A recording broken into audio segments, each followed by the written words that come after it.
Continuamos con La Noche.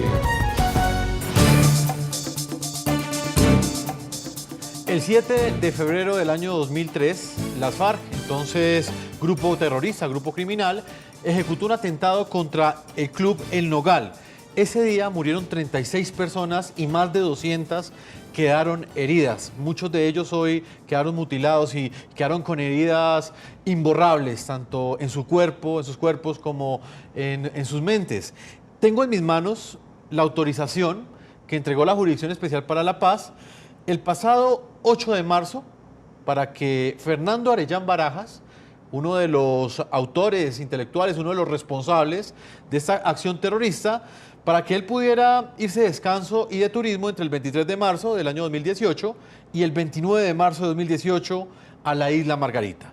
Yo quiero que ustedes vean en este informe que les hemos preparado qué fue lo que sucedió ese fatídico 7 de febrero del año 2003, el día en el que las FARC, de manera inmisericordia, atentaron contra el club El Nogal. 7 de febrero del año 2003. Caía la noche en la capital colombiana y una gran explosión en una zona exclusiva del norte de Bogotá enlutó una vez más a un país.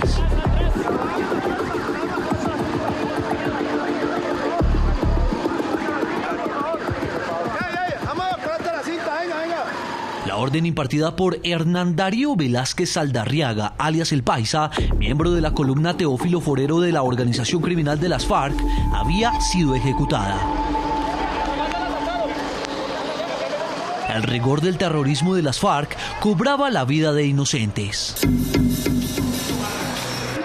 A las 8:15 de la noche, un carro bomba cargado con más de 200 kilos de explosivos C4 y amonio fue detonado al interior del edificio donde se encontraban alrededor de 600 personas.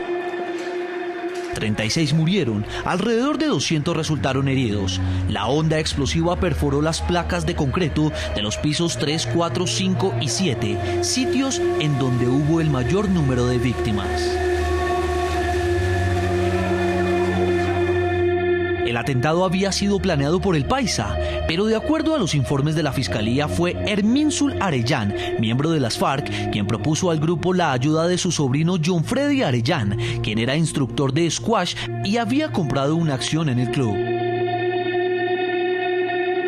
Fernando Arellán, hermano de Hermínsul, compró el vehículo en el que fueron transportados los explosivos desde la zona de El Caguán hasta Bogotá, mientras que Joseph Alexander Páez fue quien instaló el sistema eléctrico con el que se activarían los explosivos con John Freddy y su tío Osvaldo Arellán adentro. ¿Por qué nos están matando tan miserablemente? Cuello y una rilla. Señor, ¿por qué nos están matando tan miserablemente?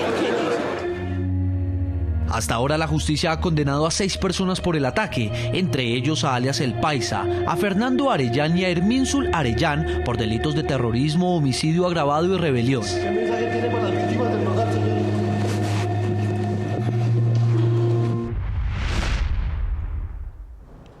Vamos a integrar a esta hora en Costa Rica a Jairo Herrera, abogado de un grupo de víctimas que sufrieron vejámenes y de alguna manera perdieron seres queridos en el atentado contra el club El Nogal, perpetrado por las FARC el 7 de febrero del año 2003. Bienvenido al programa La Noche, señor Jairo Herrera. Muy buenas noches, Jefferson. Un saludo al programa, a los televidentes y en el exterior conectado con el drama que viven mis representados. Señor Jairo, quisimos invitar a sus representados, pero ellos han preferido guardar silencio. Algunos lo hacen por indignación, otros lo hacen por temor, por miedo, porque finalmente el responsable de ese atentado está en libertad.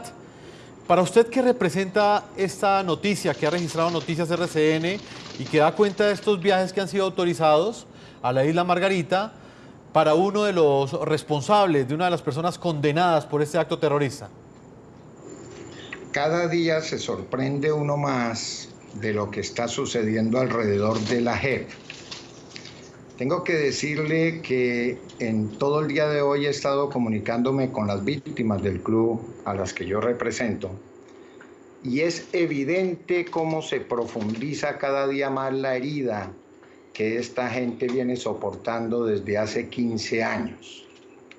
es que no puede haber mayor desprecio por el Estado colombiano para las víctimas del atentado terrorista que el darle una licencia a uno de sus autores ya condenado, es decir, que ya no está en discusión su responsabilidad penal, darle una licencia, repito, para que se vaya de paseo a una isla. Déjeme contar en 30 segundos que yo estoy en un congreso de derechos humanos y pude socializar el tema con unos 20, 30 profesores, todos de derechos humanos, y de verdad que quedaron estupefactos y no pueden entender el modelo de justicia transicional que los colombianos estamos intentando, pero yo la entiendo como una justicia malograda desde el principio. Y dejo registro que en septiembre del año pasado, cuando este delincuente salió de su sitio de reclusión, fui el primer abogado que sentó su voz de protesta, porque no es posible estar hablando en Colombia de excarcelaciones y de perdones cuando aquí ni siquiera se le ha dicho la verdad a las víctimas, cuando aquí nadie habla de reparar a las víctimas, cuando ni siquiera se sabe qué día va a acontecer el más mínimo respeto hacia las víctimas. Una pregunta que me surge de acuerdo a lo que usted me dice, señor Jairo Herrera, es para una víctima en el exterior, ¿qué representa que en este caso, por ejemplo, Fernando Arellán no solamente esté en libertad, sino que tenga la posibilidad de viajar al exterior? Muchas víctimas de las FARC salieron del país precisamente por ese temor que les generaba que ese entonces grupo armado ilegal ejecutara algún tipo de violencia en contra de ellos. Aquí hay varios discursos que plantear y van en varias direcciones. Las FARC victimizaron a todas estas personas que quedaron heridas y por supuesto a las familias de los que fallecieron esa fatídica noche del año 2003. Y desde ese momento hasta el día de hoy, pues obviamente no han contado la verdad, pero déjeme solamente decir algo muy importante. Es que en una entrevista de televisión en un programa que yo presencié allá estando en Bogotá, uno de los líderes, Carlos Antonio Lozada, le dijo a un compañero de ustedes periodista de algún noticiero que ellos iban a contar la verdad en la JEP, y alcanzó a adelantar que esa verdad eran unas reuniones que hacían los agentes del Estado con paramilitares en el Club El Nogal para consolidar cómo iban a atacar a la FARC. Eso ya es muy grave para Colombia, eso es una responsabilidad de Estado que hay que revisar con cuidado. Pero en segundo lugar, las FARC y el gobierno en los diálogos de La Habana no tocaron nunca el tema de reparaciones hacia las víctimas del atentado del Club El Nogal. Y tengo la autoridad moral para decirlo porque oficié en derecho de petición al gobierno nacional del presidente Santos, sí, y me contestó por escrito que no tenían ningún punto conversado acerca de esa temática tan importante para las víctimas. Oye, y es una de las principales preocupaciones que existen en este momento por parte de ellas. Está conmigo en este momento, señor Jairo Herrera, Jimena Ochoa, quien es cofundadora de la fundación de la Federación Colombiana de Víctimas de las FARC, y también me ha planteado esa misma preocupación. ¿Qué dicen las víctimas en el exterior, Jimena? ¿Usted ha tenido comunicación con ellas en las últimas horas? He tenido comunicación con víctimas del exterior, que están en el exterior, que huyeron por lo que les hicieron las FARC, pero además que me dicen, oiga, yo huí hasta determinado país pensando que aquí iba a tener tranquilidad. Y, por ejemplo, los que necesitamos saber la participación de las FARC en el asesinato de Nelson Carvajal, periodista asesinado en mi pueblo por el ejercicio de su profesión. Y me dicen, ¿por qué esa gente no está contando la verdad de su participación en eso? En el asesinato de Héctor Polanía, en tantos asesinatos, y en cambio están de vacaciones, sospechosamente en los países donde las autoridades dicen que más se mueve la coca de las FARC. ¿Usted se siente ofendida, Jimena? Absolutamente ofendida. No me queda ninguna duda de que la JEP es un mecanismo de impunidad y una burla permanente a las víctimas. Pero ante esa denegación de justicia que han pretendido vestir con ese ropaje, hay otros mecanismos. Fernando Arellán, quien recientemente recibió permiso de la Jurisdicción Especial para la Paz, así la han denominado, para tomar unas vacaciones en Isla Margarita, no solo le quitó la vida a 36 personas como coautor del atentado terrorista al Club El Nogal en el año 2003, sino también le cambió la vida a cientos de colombianos. Hemos preparado algunas crónicas para recordar y para retratar ese dolor. Uno de ellos es Javier Gutiérrez, a quien la explosión le arrebató su pierna derecha. Esta es su historia. Esta es una de las cocinas del Club El Nogal. Javier Gutiérrez es uno de los cocineros del que es considerado el símbolo de la fuerza económica y empresarial de Colombia. Crea aquí sabores, colores y texturas para deleitar a los socios e invitados del club. Esa noche, ¿usted cómo la recuerda? ¿Qué estaba haciendo esa noche, en el momento de la explosión? Yo trabajaba en la taberna, en ese momento estaba cantando pedidos. O sea, cuando llegaban la comanda, por decir uno, marcha. Entonces los cocineros que están alrededor están pendientes si lleva entrada fría, si lleva entrada caliente, si va directo el plato, que si pidieron postre, toda esa cuestión. Entonces todos estamos en un mise en place directo y toda la coordinación de trabajo va en conjunto. Entonces cuando uno dice marcha, todos tienen que estar, uy, ¿qué llegó? ¿Cuántas personas? ¿Comanda de tanto? ¿Qué carne lleva el parrillero? Y así.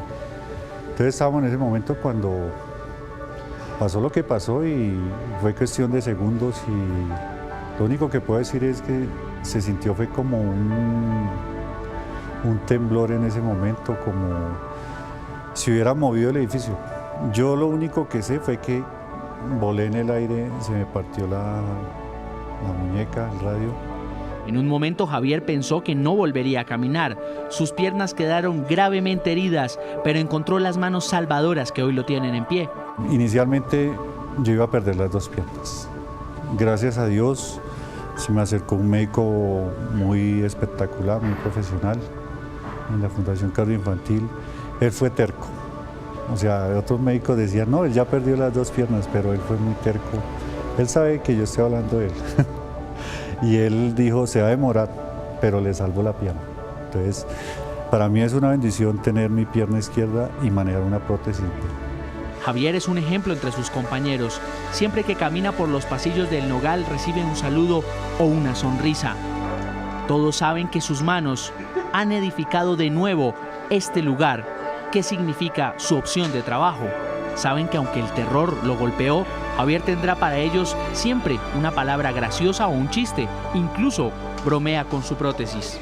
Pero esto es Mercedes-Benz, mire. ¿Por qué Mercedes-Benz? ¿De qué está hecha la...? Eso es titanio, carbono y poliuretano con corcho sintético. ¿Qué más? Una pierna no es una vida. La vida es lo que uno viva a diario. Hay que vivir un día con todas las fuerzas, con todas las ganas. Vivir uno en el entusiasmo más grande, sentirse uno feliz. No dejarse llevar por inconvenientes pequeños o por problemas grandes. Saber uno manejar tanto la vida a nivel laboral como la vida en la casa. Y a uno le va bien.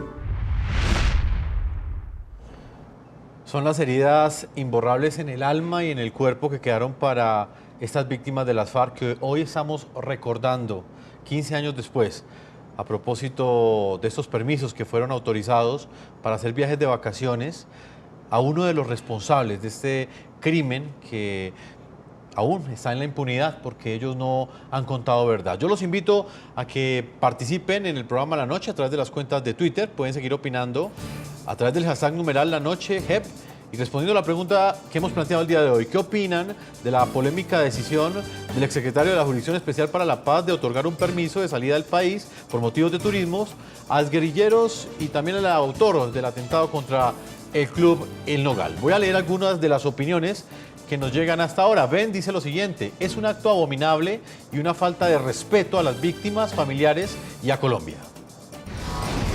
Luchi dice lo siguiente: es una burla a la justicia, al país y a los colombianos. Carlos González expresa lo siguiente: es igual de corrupta que todos los que van a pasar por esa jurisdicción.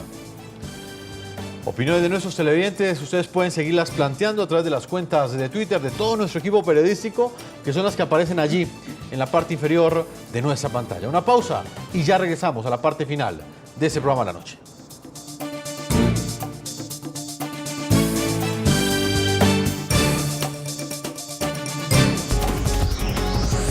Ya regresamos con La Noche.